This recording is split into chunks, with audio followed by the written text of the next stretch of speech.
Assalamualaikum warahmatullahi wabarakatuh. Halo guys, kembali lagi bersama saya Bobby Heri dan kita akan kembali nih bahas perdebatan antara Ade Rusyadi dengan Rocky Gerung. Ini seru sekali ya di acara YLC yang dipandu oleh Kanilias ya, yang judulnya itu ya kira-kira kemarahan Megawati terhadap Presiden Jokowi sampai beliau itu Bu Mega mengatakan saya jengkel gitu guys ya kan. Nah, kalau Rocky Gerung itu kan dan kita semua mengatakan bahwa kami muak gitu. Jadi Bu Megawati mengatakan saya jengkel, kita semua kompak mengatakan kami muak gitu. Jadi ini sudah luar biasa guys. Ini ada yang jengkel, ada yang muak, ada yang siuman, ada yang tobat gitu. Tapi Andre Rosiade ini malah mulai terbius oleh kekuasaan. Di saat orang lain itu sadar, muak, jengkel, Andre Rosiade malah muji-muji tinggi lagi guys. Ini luar biasa. Jadi kita ngomong tentang figur Andre ini memang luar biasa. Yang dulu di mana dia tuh betul-betul mengkritik keras rezim Jokowi, dia sekarang malah terbius oleh arus kekuasaan. Ini sangat tersayangkan. Semoga kita berdoa semoga dia diberi hidayah oleh Allah SWT sehingga kembali menjadi Ade Rusyadi yang dulu kita banggakan. Dulu kita bangga sekali guys. Kita bangga sekali sama dia dulu waktu Pilpres 2019. Tapi sekarang Ade sudah berubah. Orang lain justru dari lingkungan istana itu tobat, ya, tobat, siuman, kembali ke akal sehat. Ade Rusyadi malah terbius dan kehilangan akal sehatnya. Nah, jadi jadi gini, di sini terlihat tidak nyambungnya Andre. Ini gini kan, ketika Bung Reki sudah menelanjangi Andre dengan menyampaikan argumentasi yang membuktikan bahwa Andre ini nggak ngerti sama sekali tentang demokrasi, sejarah, otoriterisme, ya kan, nasi politik itu sudah dibuktikan dan Ade Rusyadi sudah kena rujak habis-habisan. Nah, bagaimana Andre mengkonternya coba? Dia masih berusaha ya seperti cirinya Andre. Andre ini cirinya ada dua guys yang nampak. Yang pertama dia tuh selalu buta mata hati. Dia tuh memuji setinggi langit. Jadi siapa saya dukungnya selalu dipujinya gitu guys ya. Gak peduli apakah ini orang benar apa tidak gitu kan. Yang penting selama itu didukungnya pasti akan dipuji gitu. Dulu dia tidak dukung Jokowi, dia tidak puji. Tapi ketika sekarang dia dukung Jokowi, dipuji dia. Itu ciri Andre. Jadi dia tuh dan muji pun sah-sah saja. Tapi mujinya tuh guys berlebihan. Kalau saya lihat tuh, saya yakin ada setuju dengan saya ya. Kita tahu lah orang yang mana yang muji sekedarnya, dan kita tahu mana yang muji berlebihan itu. Nah, Andre ini masuk pada kategori level yang sangat berlebihan sekali guys. Sehingga menurut kita tuh enak. Ini pujiannya nggak lagi bagus, nggak lagi dapat kita terima, kita malah enak mendengar guys, gitu guys. Jadi nggak jadi hasilnya positif malah negatif gitu kan. Ini orang kok kayak menjilat habis-habisan gitu kan. Nah, jadi di poin ini ya ketika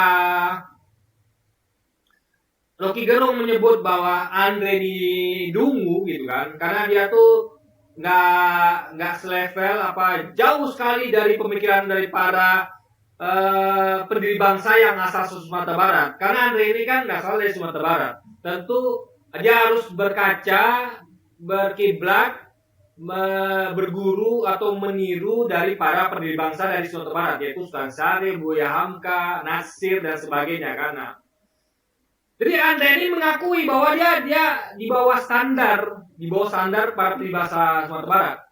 Dan memang terbukti dari semua yang disampaikan Rocky Gerung itu semuanya tepat mengenai Ade Rusyadi, benar semua gitu ya. Nah, tapi apa jawaban Andre untuk menagis bahwa mengatakan dia tidak dungu, nggak nyambung. Apa yang dikatakan dia? Saya akan bertanggungjawabkan kinerja saya di dunia akhirat. Loh, yang dipermasalahkan oleh Rocky Gerung ini dan kita semua tuh bukan kinerja Andre, nggak ada hubungan, tapi pemikiran dia.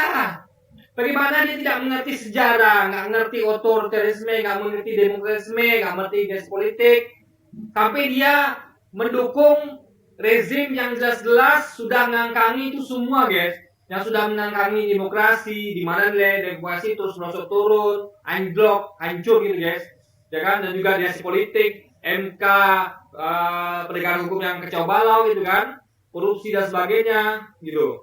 Jadi itu yang dilakukan oleh rezim Jokowi gitu. Jadi itu yang dipermasalahkan. Kenapa kok Anda dukung bahkan puji habis-habisan gitu kan, rezim seperti itu pola pikirnya, bukan kinerja. Jadi orang-orang ini, Rocky Gerung ini tidak bahas kinerja, tapi apa jawaban Andre? Dia lari ke kinerja, kan nggak nyambung guys, ya kan?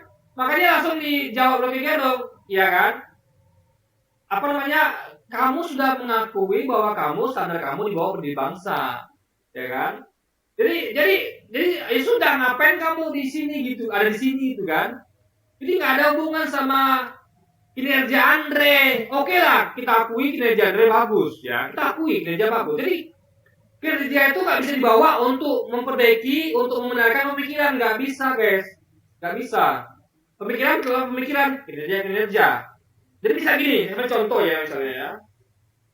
Ini contoh.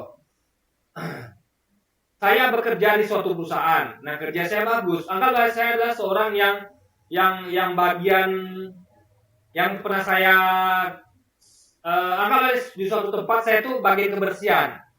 Saya nyapu, tugas saya nyapu, ngepel, bersihkan ruangan. Itu saya kerjakan dengan baik. Bahkan saya datang tepat waktu, orang belum datang, saya datang. Saya sudah kerja. Orang udah pulang, saya masih kerja. Saya ada loyalitas sekitar sejam 2 jam lah. Misalnya orang sudah pulang, saya masih kerja. Dan saya kerjakan tugas saya dengan baik. Bahkan saya dapat penghargaan. Tapi pemikiran saya, sementara pemimpin saya misalnya korup. Pemimpin saya yang di hotel ini atau di perusahaan ini ya, itu dia koruptor. Dia mengkorupsi keuangan perusahaan sampai perusahaan ini merugi. Perusahaan rugi, di demo oleh karyawan, diprotes karyawan, ya kan?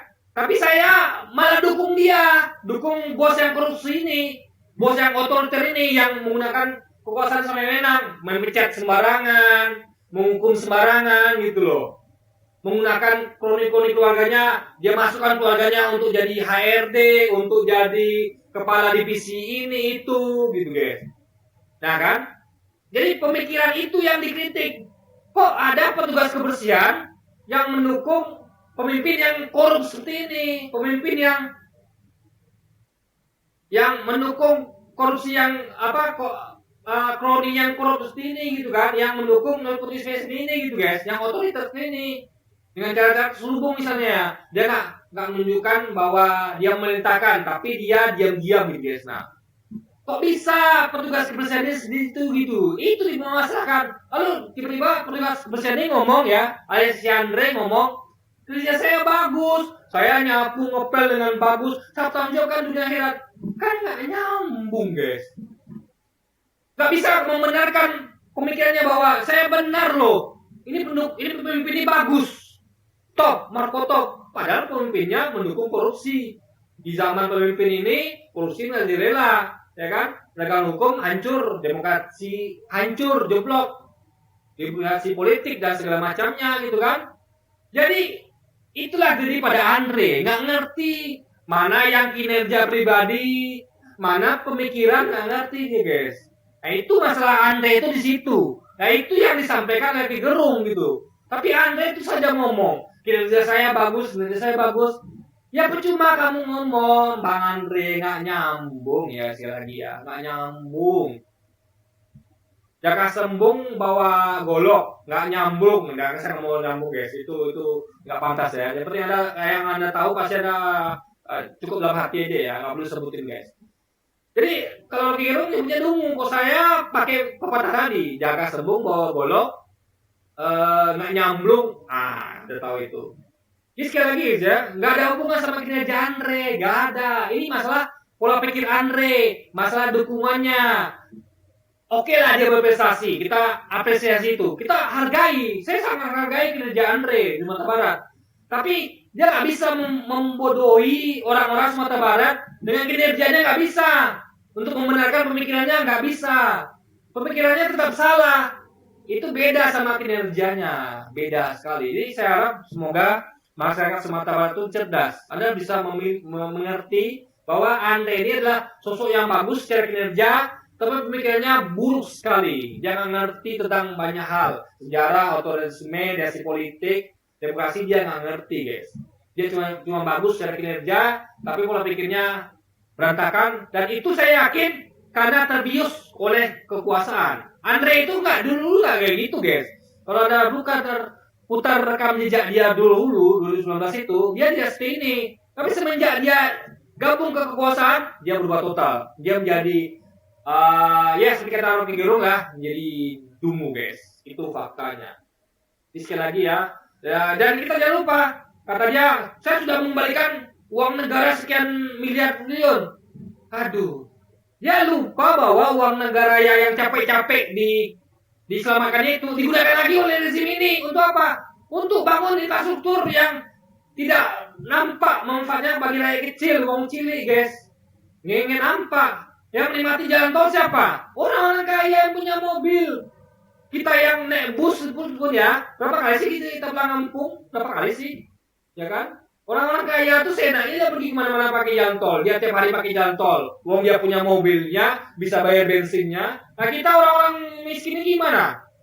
Pulang kampung nggak mungkin tiap hari, nggak mungkin tiap bulan. Gitu kan? Kapan kita pakai jalan tol? Itu pun kita naik jalan tol tuh lebih mahal bayarnya. Tiket bus naik karena bus harus membayar jalan tol yang dimana sebelumnya gratis, mungkin lebih cepat tapi tetap bayar, guys. Dan itu dihitung-hitung ya, biaya bensin itu lebih murah dibandingkan dengan biaya bayar jalan tol. Dan biaya bensin yang lebih murah itu pun sekarang nggak murah lagi karena kenaikan harga BBM yang luar biasa di zaman rezim Jokowi ini yang naik berkali-kali lipat, guys, dan berkali-kali. Jadi ada yang ini nggak paham ya itu ya, bahwa uang yang berhasil dia kembalikan ke negara itu dipakai lagi rezim ini untuk tidak menjelakan rakyat, tapi hanya kelompok tertentu, yaitu orang-orang yang kaya, yang punya mobil, yang punya akses yang bisa menikmati fasilitas itu ya, bandara, jalan tol, dan sebagainya. Bahkan IKN, dia tidak, uang yang ada selama kan itu tidak digunakan untuk menuntaskan stunting. Utang segitu banyak, guys, masa nggak bisa untuk stunting tuh, Pak, ya kan? Uang infrastruktur bisa, berarti kan artinya kan uang untuk stunting itu diambil untuk infrastruktur. Itu faktanya. Karena besar sekali itu untuk infrastruktur itu kan. Nah, jadi itu masalahnya. Belum lagi IKN sekarang, berapa itu uang yang dipakai di sana gitu kan? Itu luar biasa sekali, ya. Jadi percuma Anda selamatkan uang negara, dipakai lagi untuk hal-hal yang tidak berguna gitu. Sama kayak dia menyelamatkan uang perusahaan yang pemimpinnya itu adalah rezim korup, yang uang itu dikasihkan oleh petugas bersihan yang ada logika ini Andre, Pak, ini uangnya Pak yang sudah saya sampaikan. Oke, siap Pak Andre. Lalu apa digunakan untuk apa? Ya untuk kali lagi, untuk hal-hal yang malah memperburuk demokrasi, memperburuk penegakan hukum dan segala macamnya. Jadi malah jadi amunisi bagi rezim ini, guys, gitu. Untuk menambah kesenangan rakyat, untuk membiayai aparat untuk melakukan represi terhadap rakyat. Jadi percuma Bung Andre, percuma Anda selamatkan uang itu karena uang itu tidak berada di tangan yang tepat. Uang itu berada di rezim yang salah. Kalau Anda selamatkan uang itu dan berada di rezim yang benar, oke, itu bagus. Tapi tidak. Rezim Anda bagus, tapi hasil Anda, output Anda jelek. Karena uang itu digunakan oleh rezim yang buruk. Tinggal digunakan untuk hal yang buruk juga.